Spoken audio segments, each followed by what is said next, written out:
bienvenue sur notre plateau, Madame Simone Ivegbagbo. Vous êtes la candidate du MGC à l'élection présidentielle de 2025. Nous allons vous permettre de vous adresser aux Ivoiriens, de permettre aux Ivoiriens de découvrir ce que vous avez pour eux à l'occasion de cette élection. Je vous dis bonne arrivée et merci d'être présente sur notre plateau. Merci pour l'opportunité que vous me donnez. Je suis prête à répondre à vos questions.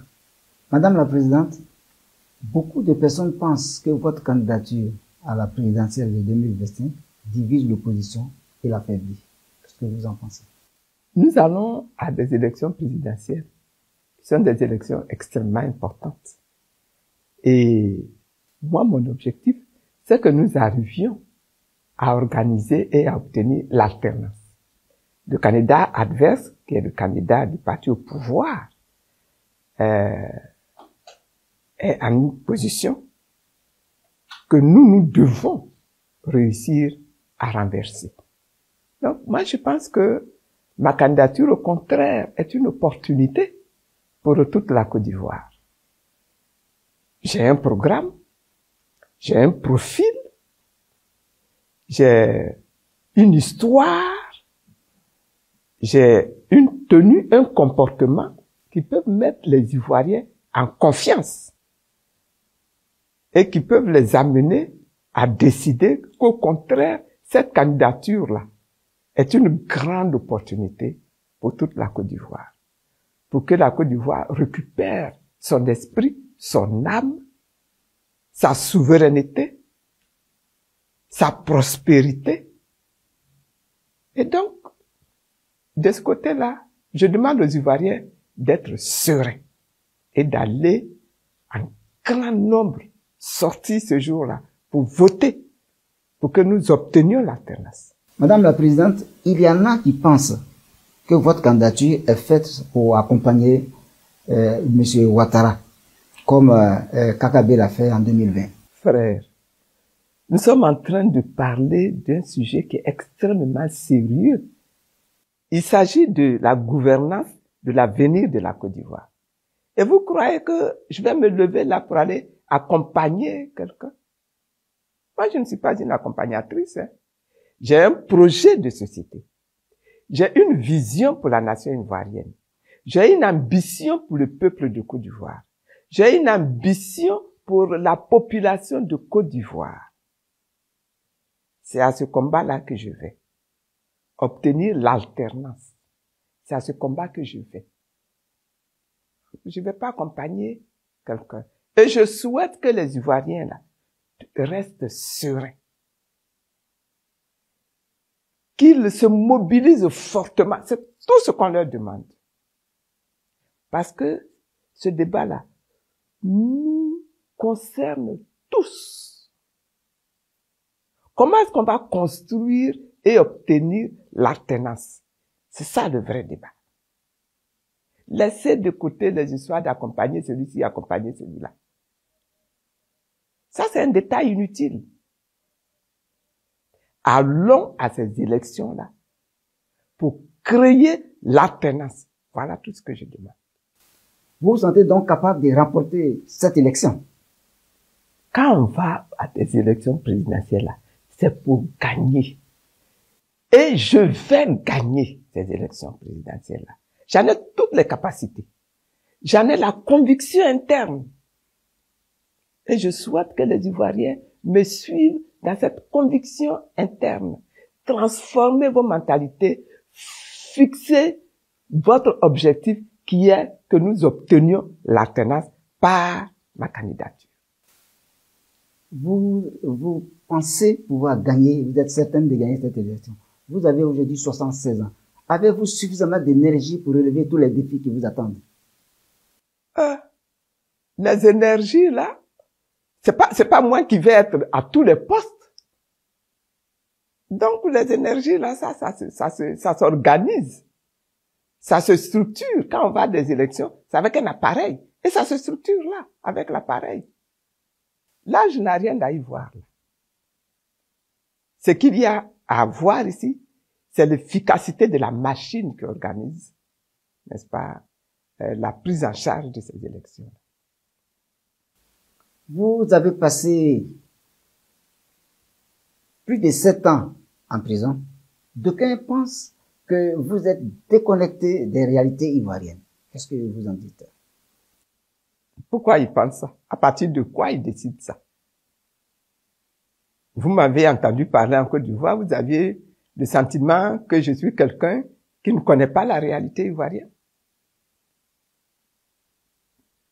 J'étais en prison, mais j'étais en Côte d'Ivoire et je suivais ce qui se passait en Côte d'Ivoire.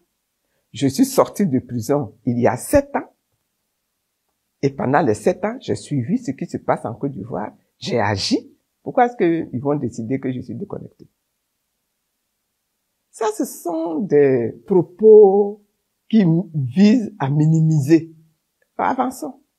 Nous allons à des élections présidentielles, des élections très importantes, pour lesquelles vous avez demandé un certain nombre de réformes qui n'ont pas été obtenues. Mais pourtant, vous êtes dans la course. Pourquoi?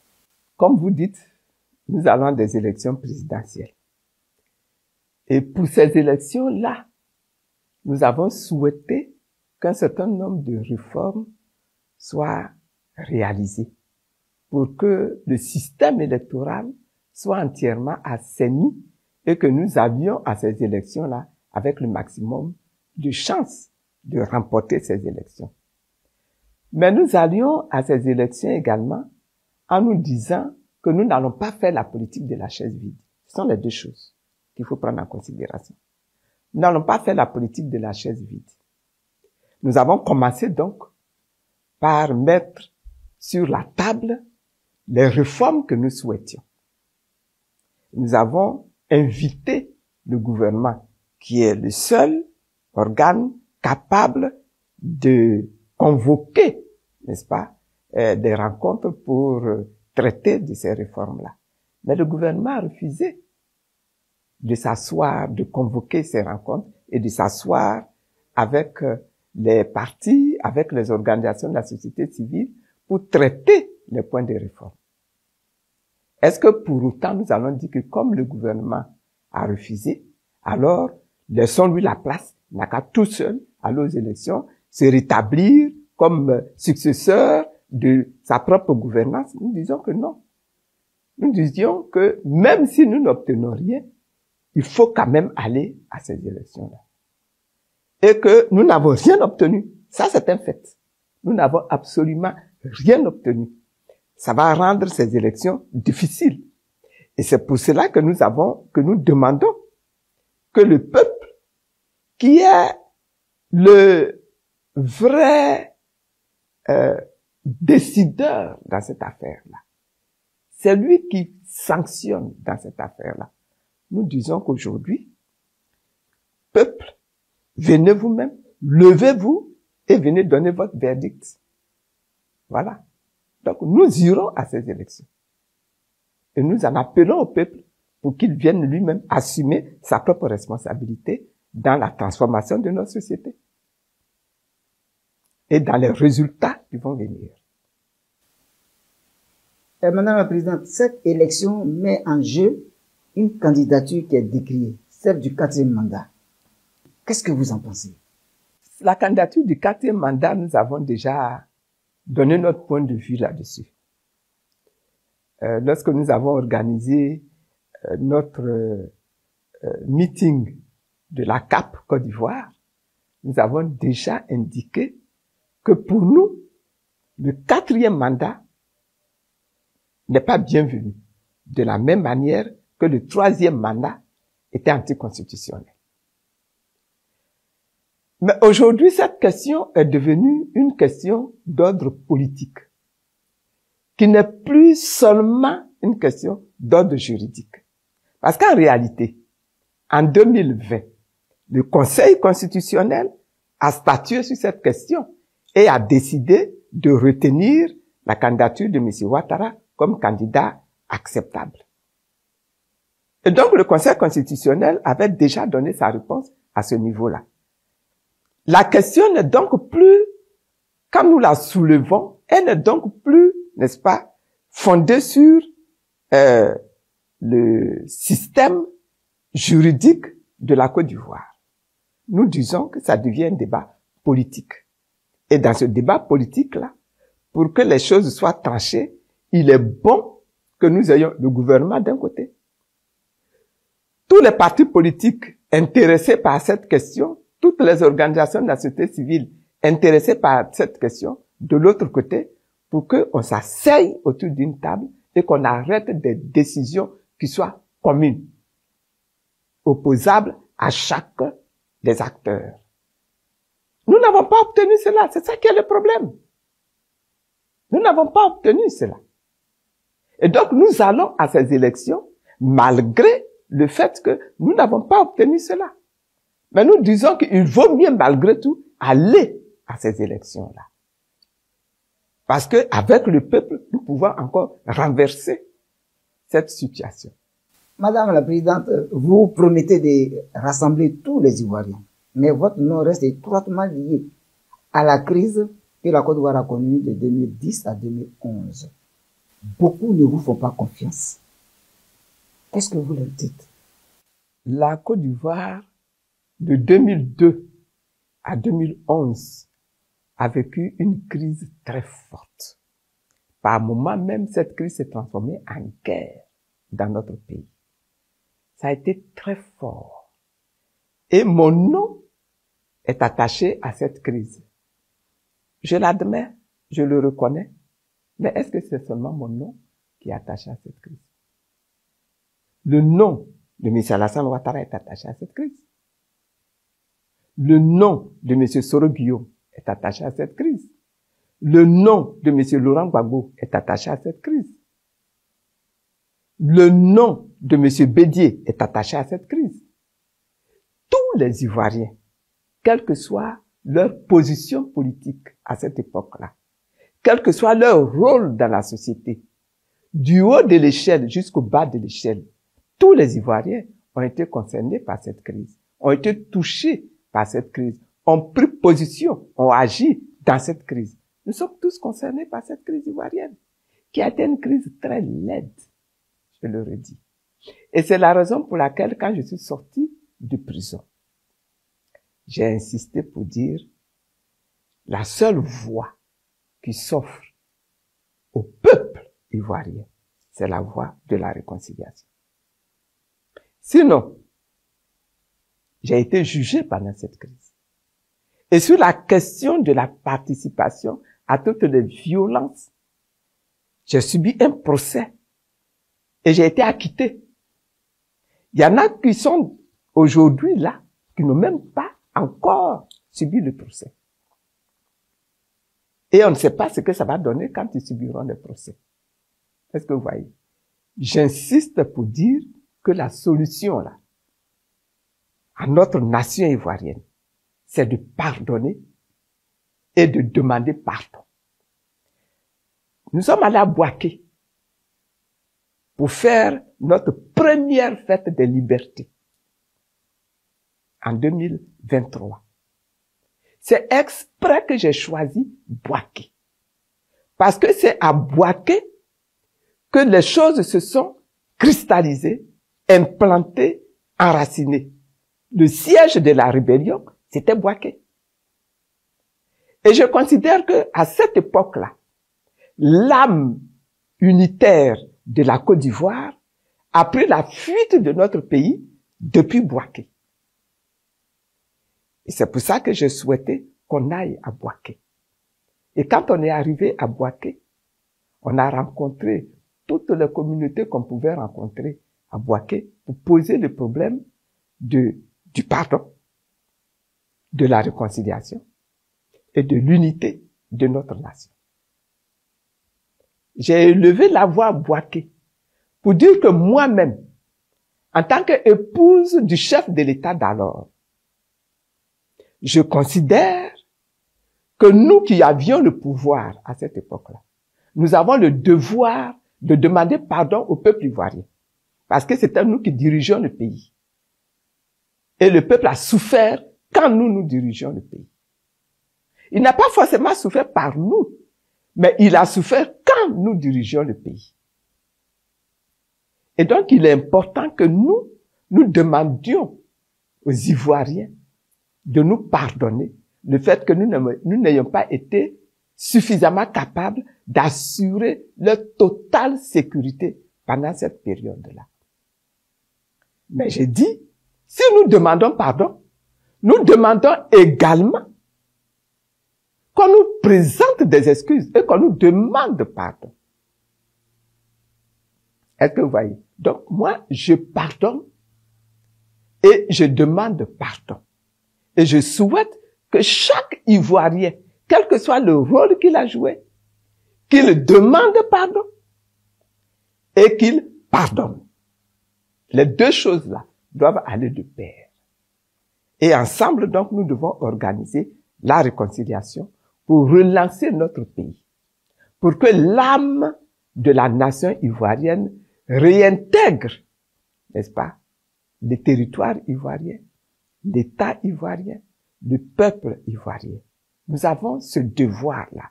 Et je considère que ce devoir-là, il n'est pas encore accompli.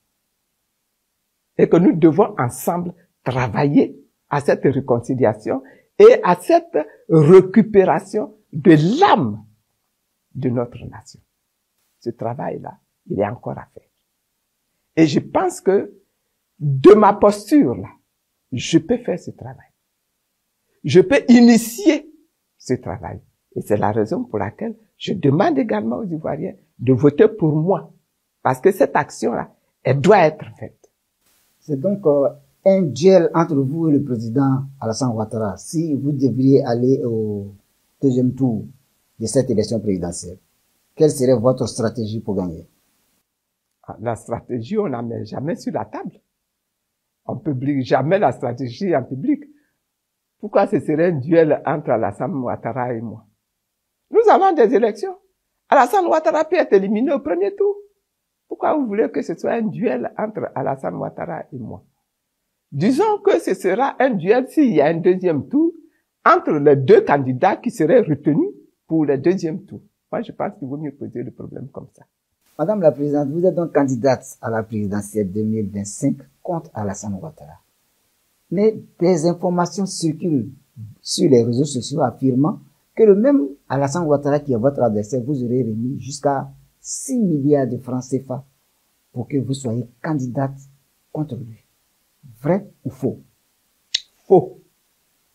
Je pense même que ce raisonnement-là est assez illogique.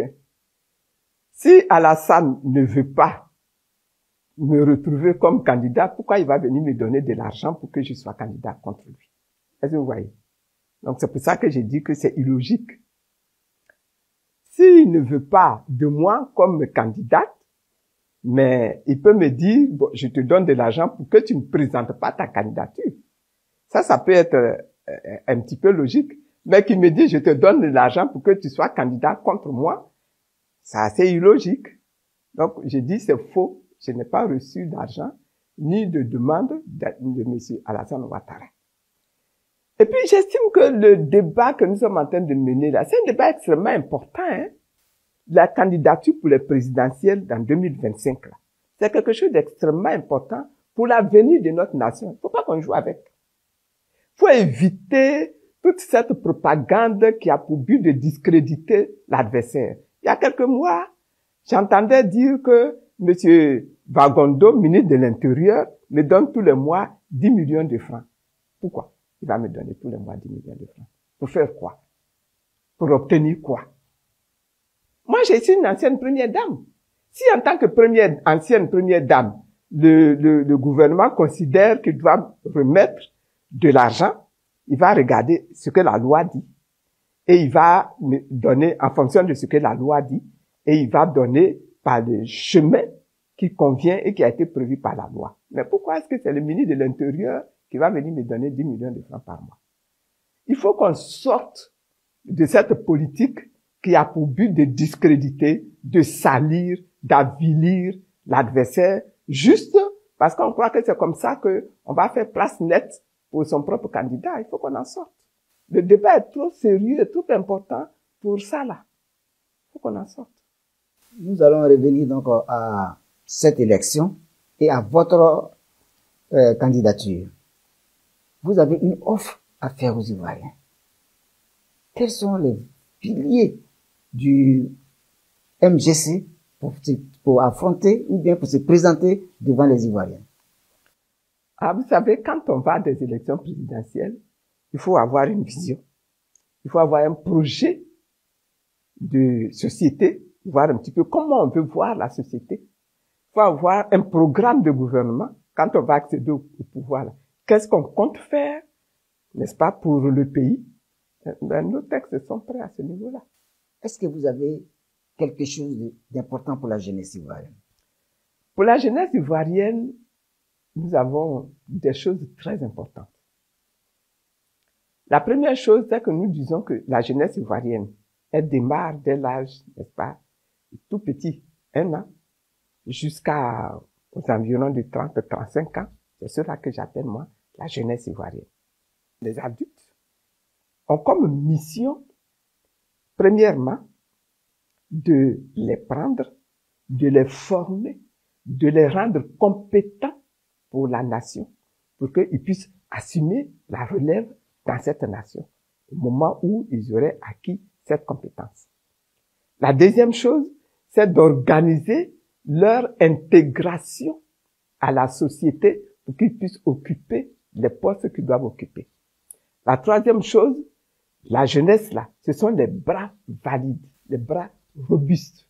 Donc on leur confie dans la société un certain nombre de responsabilités. Réussir à gérer l'économie du pays, n'est-ce pas? Ils doivent être des bras valides pour cela. C'est-à-dire que si dans notre pays, là, nous ne devons pas souffrir de la faim, la jeunesse va être utilisée pour que nous réglions ce problème-là. Réussir à assurer la sécurité du pays. Ce sont les jeunes qui vont être organisés par l'État pour assurer la sécurité, n'est-ce pas, de toute la société dans le pays. Réussir à organiser la transformation de tout ce que nous produisons. C'est la jeunesse. Donc, nous avons le devoir de mettre la jeunesse à l'école, de lui donner les moyens d'apprendre. Nous avons le devoir avec les jeunes, là, une fois qu'ils ont acquis la connaissance, de les utiliser, de les intégrer dans la société. Donc, de leur donner des emplois, n'est-ce pas, pour qu'ils puissent assumer des responsabilités dans la société et remplacer les adultes qui, à un moment donné, deviennent, par l'âge, inopérationnels, pour qu'eux, ils prennent la relève. Leur donner la formation pour qu'ils acquièrent la sagesse, pour qu'ils connaissent l'histoire, pour qu'ils connaissent le droit de leur société. Avec la jeunesse, on doit faire tout ça. Et puis, ils doivent, comme je disais, assurer la sécurité, aider à l'édification de la nation. C'est pour ça que nous avons prévu dans notre programme, par exemple, le service civique pour les jeunes, pour qu'ils puissent assurer la défense de leur société, mais pour qu'ils également puissent participer à l'édification, la construction de leur nation. On doit faire les routes, on doit construire les écoles primaires, les collèges, on doit faire les ponts, on doit les retrouver dans tous ces projets-là. En tant qu'élément du service civique, ils doivent cela à leur société. Donc, il y a beaucoup de choses à faire avec les jeunes. Il faut qu'ils attachent déjà leur ceinture. Parce qu'il faut qu'ils soient responsabilisés dès leur plus jeune âge pour devenir des hommes matures, des hommes responsables, des êtres compétents pour leur société. Votre candidature n'est donc pas une candidature à vendre. Ma candidature n'est pas à vendre. Mais c'est la nation ivoirienne qui n'est pas à vendre. C'est l'État ivoirien qui n'est pas à vendre. Donc ma candidature ne peut pas être à vendre. À propos de la jeunesse, le programme de gouvernement du MGC, je crois, propose le service militaire obligatoire pour la jeunesse. Qu'en est-il? Ah oui, lorsque je parlais de service civique, je pensais aussi service militaire. Mais effectivement, vous avez raison, dans notre point de programme, nous avons rendu le service militaire obligatoire pour la jeunesse. Parce que le service militaire, le temps du service militaire, c'est un temps où on éduque le jeune à assurer la sécurité de sa nation. pour acquérir la probité, pour acquérir le patriotisme, pour acquérir la fidélité à sa nation. Donc le service militaire là va être obligatoire. Madame Simone Gbagbo, vous êtes candidate à la présidentielle de 2025, mais vous êtes d'abord et avant tout une femme. Quel est votre message en direction des femmes? Vous savez, les femmes en Côte d'Ivoire ont toujours joué un rôle extrêmement important, aussi bien dans la politique que dans le développement de la nation. Dans le combat pour l'indépendance déjà à l'époque, dans le combat pour la souveraineté, les femmes jouent un rôle extrêmement important en Côte d'Ivoire. Et je pense que ce sont des acteurs à qui il faut accorder une attention toute particulière. Quand on prend rien que l'économie, vous vous rendez compte que tout ce qui sort du vivrier qui nous permet de manger, c'est les femmes qui l'assument. La plupart de toutes nos régions de Côte d'Ivoire, ce sont les femmes qui sont au travail pour cela. Pour la commercialisation de nos produits, c'est les femmes. Aujourd'hui, le constat qu'on fait, c'est également pour la transformation de nos produits. Les femmes sont encore en ligne, à tous les points de vue et dans tous les secteurs. Les femmes sont au travail. À l'école, les femmes sont là également pour obtenir le diplôme. Elles ne laissent pas les hommes prendre le pas sur elles. Les femmes sont au service à ce niveau. Dans les bureaux, les femmes. Il y a des secteurs même d'activités professionnelles qui sont tenus presque entièrement par les femmes. Par exemple, dans le domaine de la santé, ce sont les femmes qui assistent les autres femmes pour accoucher. Déjà depuis la période coloniale jusqu'à aujourd'hui, ce sont les maîtresses qui sont les plus nombreuses dans les écoles primaires, dans les écoles préscolaires pour encadrer les enfants et les aider à grandir et à faire grandir leur intelligence. Les femmes jouent un rôle extrêmement important dans notre nation. Et pour ça, il faut leur accorder une place particulière. Et ça, nous sommes convaincus que les femmes là vont constituer un pilier extrêmement important pour la transformation de notre nation. Transformation économique, transformation industrielle, transformation même sociale. Il faut que les femmes jouent ce rôle-là et nous allons, avec elles, jouer ce rôle.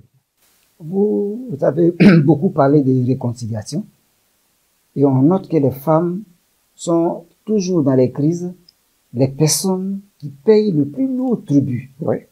Est-ce que cela appelle de votre part un énoncé spécial? Mais les femmes payent le plus lourd tribut parce qu'effectivement, quand des troupes arrivent, s'il y a des personnes qui sont agressées, c'est principalement les femmes, c'est principalement les enfants. Les troupes armées qui arrivent dans les villages, dans les régions, etc. Donc les femmes payent un lourd tribut. Non seulement elles vont perdre leurs maris qui sont à la guerre, mais elles peuvent perdre leurs enfants et elles-mêmes, elles peuvent être également brimées à ce niveau-là. Donc les femmes, effectivement, sont très souvent des victimes sur qui il faut veiller de façon préférentielle. Je suis d'accord là-dessus. Et je pense qu'il faut travailler pour ça. Quand je parle de réconciliation, je parle de restauration, je parle d'indemnisation, je parle de dommages et intérêts. Et les femmes ont des choses également à revendiquer à ce niveau-là. Et il faut le faire. Il faut leur accorder cette attention particulière. Madame Simone Gbagbo, votre pays, la Côte d'Ivoire, a la réputation d'être un pays très hospitalier. La communauté étrangère est très importante dans notre pays. Est-ce que vous avez un message spécial à son endroit? Vous avez raison quand vous dites que nous avons un pays très particulier. La communauté étrangère dans notre pays est très importante. Elle joue un rôle. C'est une communauté qui est très active et il est important dans la gestion de cette communauté de donner la place qui convient à cette communauté. Première chose, assurer la sécurité de cette communauté-là. Deuxième chose, assurer la bonne intégration de cette communauté dans le tissu social de notre pays. Troisième chose, assurer la sécurité de la population ivoirienne qui va se trouver confrontée à cette communauté-là pour que les choses se déroulent bien, pour que le modus vivendi soit bon entre les Ivoiriens et les membres de cette communauté étrangère. Ce sont des choses qu'on est obligé de faire et nous nous engageons à faire cela. Nous avons le devoir d'assurer la sécurité de cette communauté. Nous avons le devoir d'assurer la bonne intégration de cette communauté dans notre pays. Mais nous avons le devoir également d'assurer le bon modus vivendi entre les Ivoiriens et les membres de cette communauté. Nous sommes à la fin de cet entretien. Est-ce que vous avez un message spécial à l'endroit de toute la communauté nationale dans son ensemble? Mon message en direction de l'électorat de toute la Côte d'Ivoire, de la population ivoirienne tout entière. Je voudrais que nous retenions 3 mots-clés. Le premier mot-clé, c'est la réconciliation. Le deuxième mot-clé, c'est la transformation. Et le troisième mot-clé, c'est la souveraineté. Nous devons travailler à cela. Et c'est pour ça que j'ai dit, je m'en sens digne, je m'en sens capable. Et que je demande à chacun de se lever, de ne pas regarder son appartenance à telle ou telle organisation politique, mais de regarder la nation, de devenir de la nation et de voter pour moi le jour du 25 octobre. Parce que nous avons une nation à édifier. On doit le faire même dès le premier tour, pour ne même pas être obligé d'aller à un deuxième tour. Je les appelle à cela. Qu'on puisse ensemble faire échec au candidat Alassane Ouattara et construire dans notre nation un nouveau régime qui va se fonder sur la nation, sur la patrie, sur les valeurs, sur le désir de prospérité, sur le désir de changement de ce peuple, pour que nous ayons une nation nouvelle, une nation aguerrie, une nation respectée et respectable. Et j'appelle tous les Ivoiriens à cela.